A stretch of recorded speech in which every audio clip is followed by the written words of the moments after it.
Escambia County Redevelopment Agency regular meeting, June 6, 2024, 9 o'clock a.m., Ernie Lee McGahey Building. Please turn your cell phone to vibrate silence or the off setting. The Board of County Commissioners allows any person to speak regarding the item on the agenda. Speaker is limited to 2 minutes unless otherwise determined by the chairman. Is there proof of publication? Yes, in Escambia County, Escambia Sun Press on May 30th, 2024. Thank you. Are there any speakers for public forum? Not to my knowledge. Thank you. Technical and Public Service. Yes, one recommendation concerning Community Redevelopment Agency meeting minutes, May 2nd, 2024. Do we have any speakers? Any speakers? No speakers. Mr. Chair, entertain a motion. Move the approval of the minutes. Please vote. That passes 4 in favor. Thank you. Budget Finance. Yes, I have two. One is recommendation concerning residential rehab grant program funding and lien agreements. And the second one is recommendation concerning residential roof program funding and lien agreement. We have a motion. So moved. Second. We have a second. Please vote. That passes 4 in favor. Thank you. Are there any items for discussion? No discussion items this morning. With that being said, we stand adjourned. Thank you. Thank you, Mr. Chairman. I'm going to call this agenda review meeting to order. Jeff, you've got the invocation this evening? Yes, sir. Thank you. All right. Mike, would you like to do the pledge? All right. Anything to be added to the agenda? Allison? No, sir. No, sir, Mr. Chairman. Nothing for me? Mike? I have nothing to add, but I just want to make a quick comment. Yep. Ms. Crenshaw, Cheryl, I just want to introduce her. She's working in my office. She won't be here tonight. Worked with her for years. She's an intern. Welcome her to Escambia County. So thanks, Cheryl. Super. Yeah, congratulations. I don't have anything. Wes? All right. Super. Commissioner May, do you have any comments since you won't be here this evening? No, I do want to thank the help for our attorney's office in working with our human service and Mayor Reeves and the Blue Wahoos and Quint Studer for working with us on Juneteenth. We're excited about that on June 19th in celebration, Emancipation Proclamation for Juneteenth here in Escambia County. We've tried for the last couple of years to make it happen with the help of staff and West Marino and our legal department. I think that we are going to be able to have a great event and a great fireworks show downtown Pensacola at the Blue Wahoo Stadium on June 19th. And it's just not for one segment of the population, but it's for everyone. And we get an opportunity to do America's sport with baseball and honoring the 1955 World Series team that was not allowed to play because they were black in the World Series. And three of those guys are still alive, and hopefully with the Juneteenth celebration, we'll be able to have them. And finally, I just want to thank Robbie Freeman and Claire and all those people who work with the Summer Employment Program. But you never know. I want to, Mr. Freeman, the way that you're doing and impacting lives means a lot and giving those young people an opportunity to work in your department. So congratulations on your deputy position, but more importantly, thank you for taking time out to mentor these young men who wouldn't have an opportunity to work at the county. So, Mr. Freeman, I really appreciate it. Thank you, Mr. Chairman. Yep, absolutely. All right, proclamations this evening. Chips, you're going to be doing the first one? So you nod your head? Okay. All right. I'll be presenting the second one. 531 public hearing to vacate. Stacy, I saw an email yesterday just saying you received some questions, but about some of these public hearings, but not any. We don't want to get into any of the facts of this until I understand. 5:31. Thank you. But you received questions, but that's really Correct, just okay. general questions. All right. 532, same. 533, the same. I think the email referred to all three. All right. Madam Clerk. Mr. Chairman? Yeah. If there seems to be a conflict on 532 at all, although we can't discuss it, I would hope that my colleagues would hold that until the next meeting if there seems to be any problems with it. All right. The 532? Yes. Gotcha. Okay. Madam Clerk. Okay, super.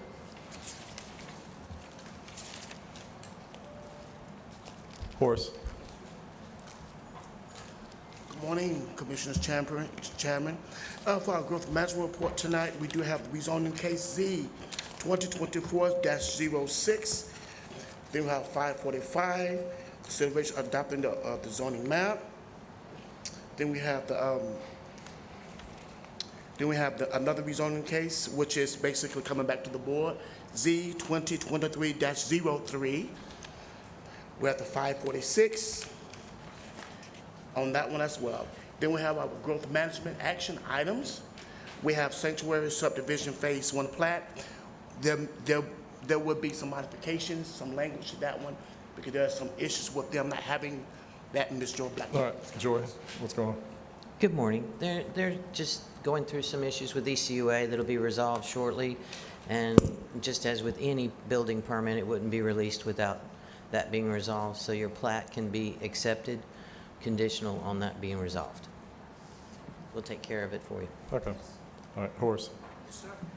Then we have the recommendation concerning a final plat approved for Bellevue Point, final plat. Then we have number 3 is the recommendation concerning at-large reappointment to the Board of Adjustments. Recommendation concerning at-large appointment to the Planning Board. Then we do have our consent agenda for August 1st.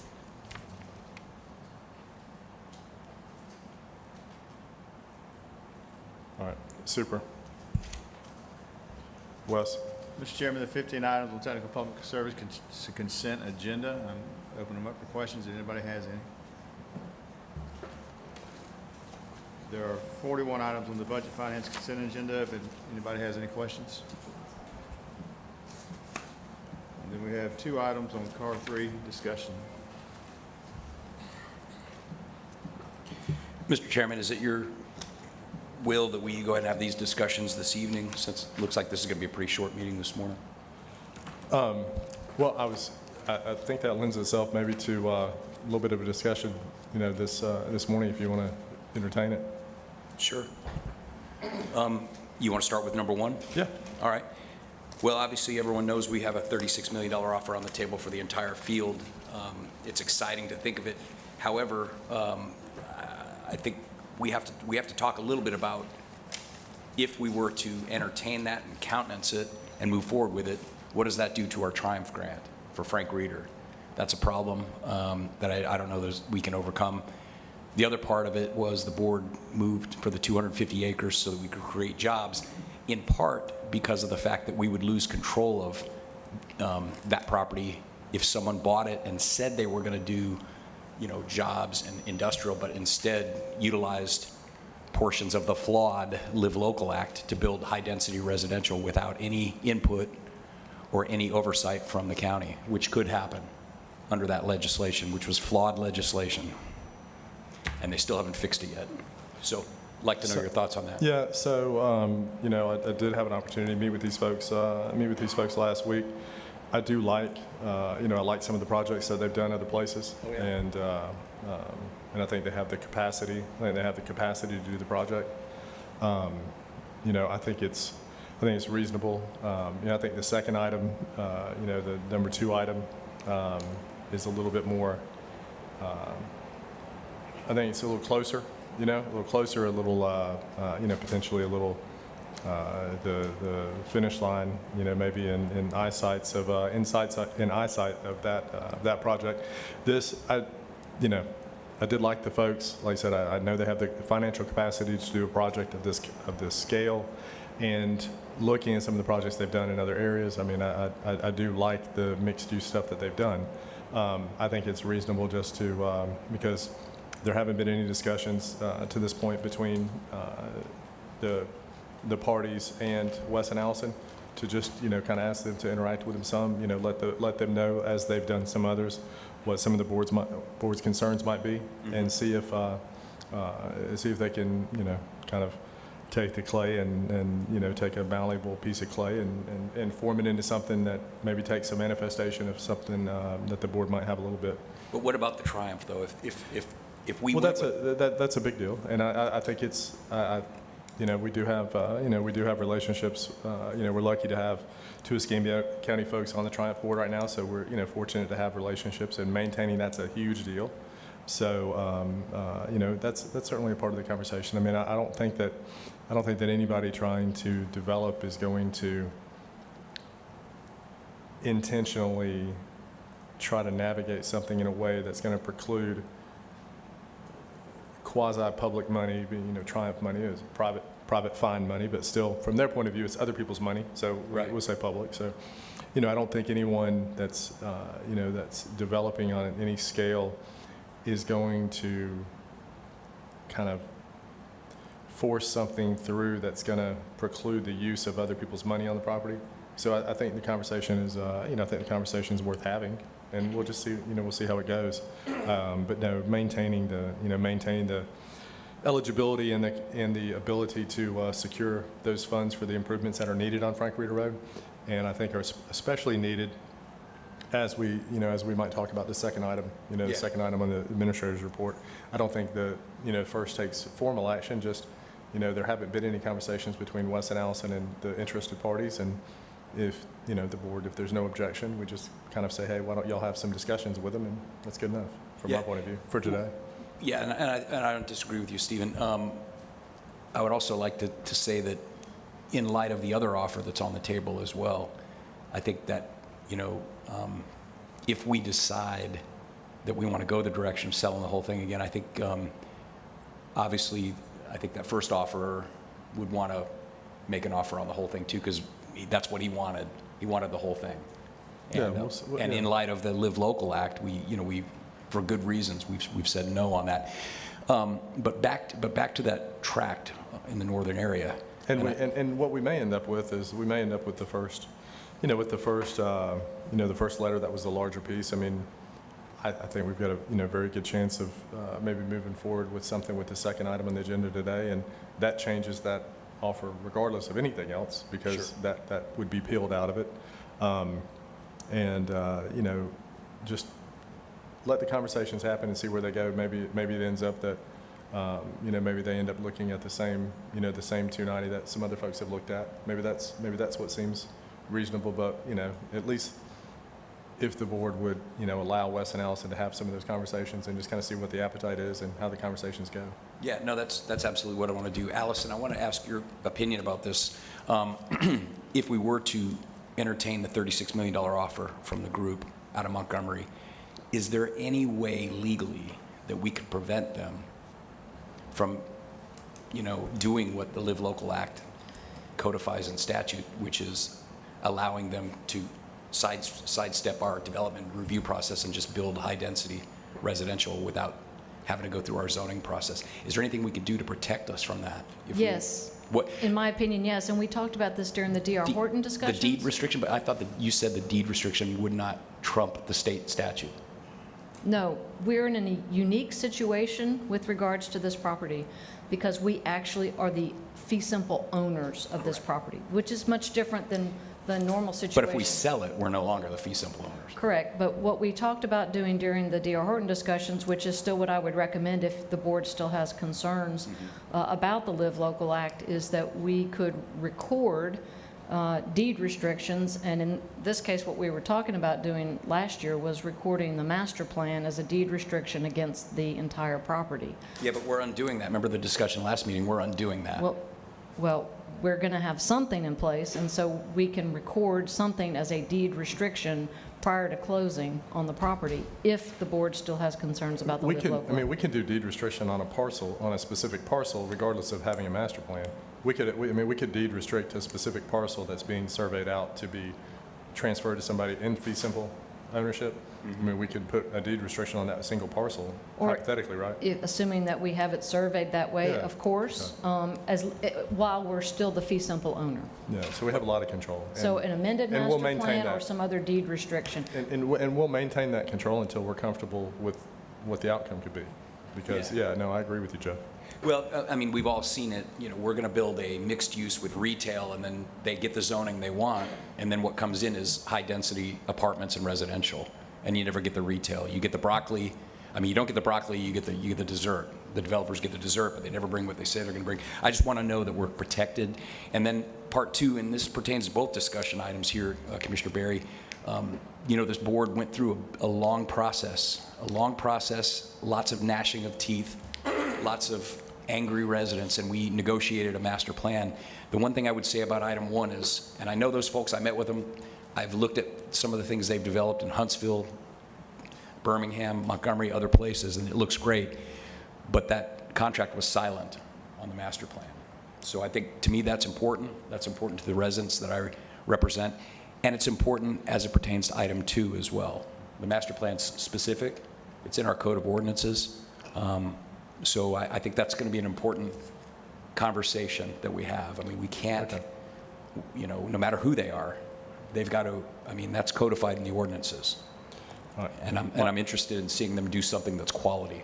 Yeah, Mike, are you good with what Jeff and I are talking about the first, just allowing Wes and Allison to have discussions? I Of guess? course, Okay. and I'm listening because as you guys have been involved with this for a long time, but I talked to Denise, I see her in the, in the audience there, and the other day, I'm kind of in conflict here because I thought we wanted commercial, on this top part, and that's why Yeah. we separated the 250 acres.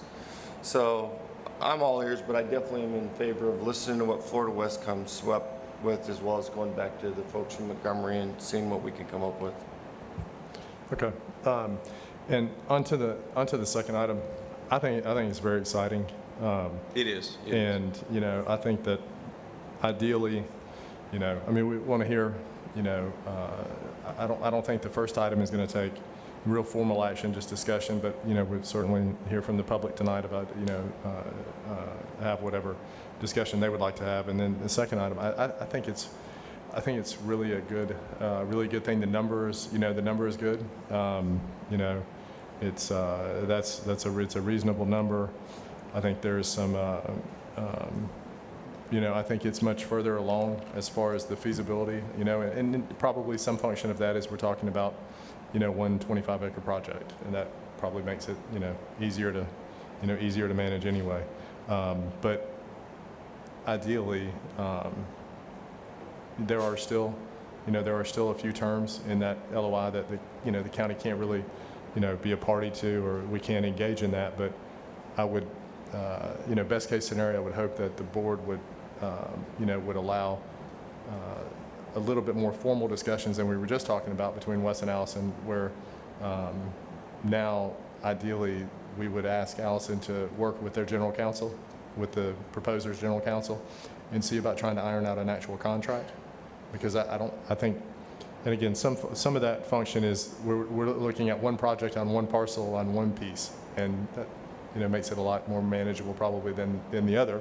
But asking Allison to work with the general counsel from the proposer's firm and see if we can hammer out terms that the board can live with, and actually maybe have a proposed contract. I'm all for it, Stephen, but, again, like I said, I think there's something to be said for how they plan to construct it and develop the site. Obviously, we can't talk the names, but regardless of any franchise or brand you can think of, certain cities, certain locations, certain neighborhoods, those franchises have to conform to the zoning and sometimes overlays and master plans. That's why, the Taco Bell that you see, next to an interstate rest stop is going to look a lot different than the one that you see in a master planned community. The way the signage is, the way the construction's done. So I'm all for it. I've been briefed on it. I like it. I think it's great, but I'm concerned about what the building will look like. The aesthetic part. Yeah, There's a and master that's plan. yeah. It's been negotiated. We have to stick with it, particularly as it comes to this sort of a construction. And I think, as long as we can get over that hurdle, I have no problem. Because I think it's going to be a win for the community and a Yeah. win for Beulah. Well- But it's got to be built. It's got to be built right. And the, development is going to beget more development out there. That's going to, and there's, there's also, I think, some holistic benefit to people seeing something actually happen. That, the board does have the ability to move forward and close a deal. That's, to be viewed in that manner. I think that's a positive thing. Yeah. And, and it also lends credibility to the conversation. I think the board's very willing to move forward and do a deal out there. We just need the right deal. We just need a good deal, That's a fact. And, so I presumably there'll be, some more comments tonight, but I think that's a reasonable discussion, is try to have Allison work with her general counsel to hammer out an actual contract. The contract would have, would have terms related to the aesthetics and the orientation of the building, and as well as, I mean, it's going to include, potential road construction and those things that are going to have to, obviously be agreed to, as part of it. We don't need to agree to the sale and then just hope for the best on some other things. So we'll have all that in there. And the final piece on that, Stephen, after speaking with Brian and Danita at length about it, I certainly want it, they need a rectangle, but I want the rectangle to be north and south with a small part of frontage. I mean, obviously, what they wanted was, essentially the entire frontage on Frank Reeder, but that's not something I could support. And I don't think that's an issue based on some other conversations. I don't think that's going to be an issue, which stands to reason. Why would it be? What really difference does it make, the orientation? But it makes a difference to us. It makes a difference to the integrity of the parcel that's left. So I appreciate y'all being here, and hopefully I don't see Brian had something at the Pensacola Realtors this morning, but hopefully that's a decent discussion for this morning, and we'll certainly take public comments tonight. Madam Counsel. Yeah, there are just two items on the county attorney's report. I can answer any questions. I think Mr. Nelson briefed everyone individually. Board, any questions for Allison? Nope. All right. Hearing none, we will be back in the room at 4:30, and Commissioner May will not be with us this evening. He was kind enough to stay through this morning and do CRA, and I believe he is on the way to an airport for a conference beginning this afternoon. Thank you.